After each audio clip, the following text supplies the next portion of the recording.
What is up YouTube, and welcome to this Game of Thrones Season 7 video.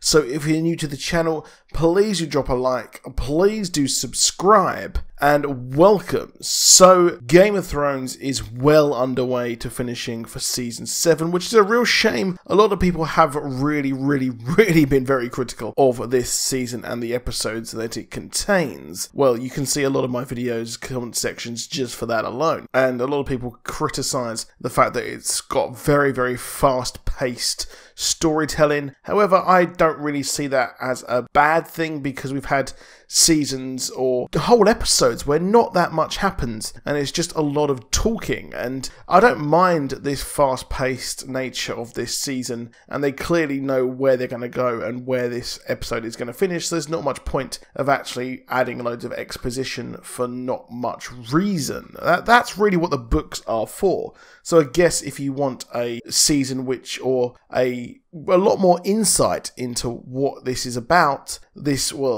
seasons that have progressed beyond the books, and I guess you can read the upcoming books.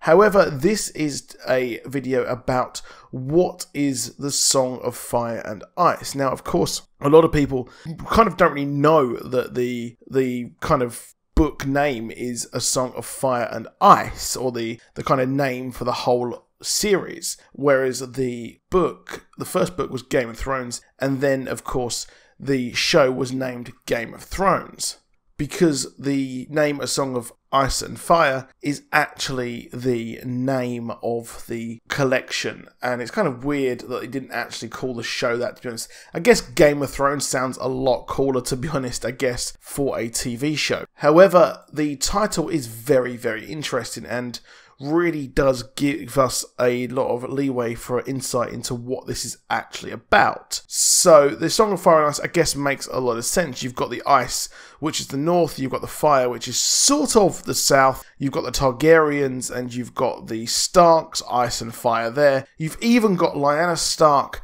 and, of course, Rhaegar Targaryen, ice and fire there, with the R plus L equals J theory, which could be the whole thing. Now, it is, of course, open to a lot of interpretation. I'm going to bring to you what I think this actually is, based on knowledge that we've gained from the previous seasons, and of course what has happened over this season. Now, of course, the fire, in my opinion, I think is Daenerys, because, well, Targaryen's fire, dragons fire. She's got 3 of her dragons. Well, now she's got 2, a bit awkward there, of course, but her fire, she is fire nonetheless. She said she wants to take it with fire and blood. Now, fire is a big thing in this, and the fire is the thing that will take out the White Walkers and the Whites as well. So the army of the Night King will actually be decimated by fire, I presume, at some point. So I guess that is where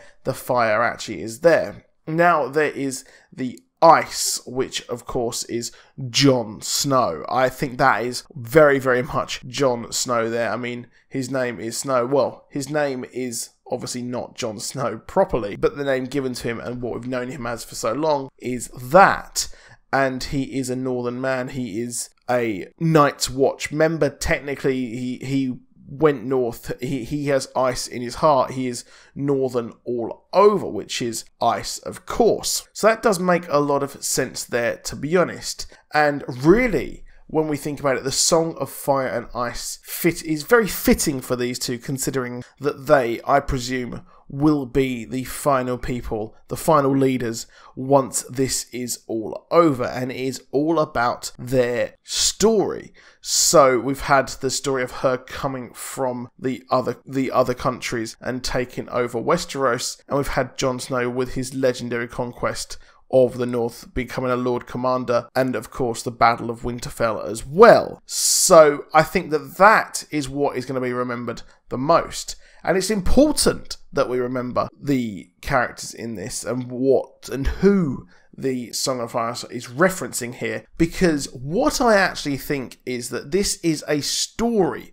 that has actually been told and that the whole Game of Thrones TV show and the books as well are actually being told by Samwell Tarly. Now, if you will remember, in the Citadel, all of these maesters are writing books about history, and that is essentially what they're there for, to be honest. When it completely comes down to it, they document the history of the Seven Kingdoms and beyond. So what happens here is that Samwell, he's still on his journey here. He's heading back to Winterfell, but what he's doing is he eventually will write the story of this song. And well, that is what I think will end with it. The story will end, and it's all been told. It's all been told by Samwell Tarly. Now, there's one thing here. So why is it called that? Now, remember that Samwell was talking about these books, and well, he mentioned that he should add some more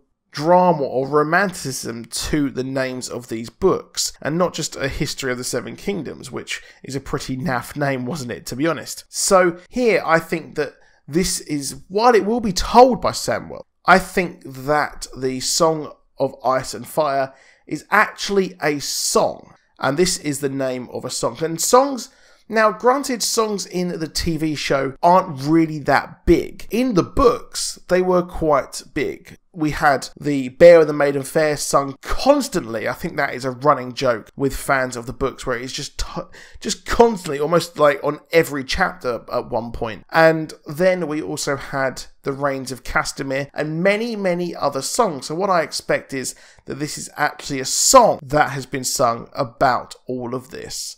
So let me know what you think in the comments. Please do drop a like. Please do subscribe. And I'll see you soon, and goodbye.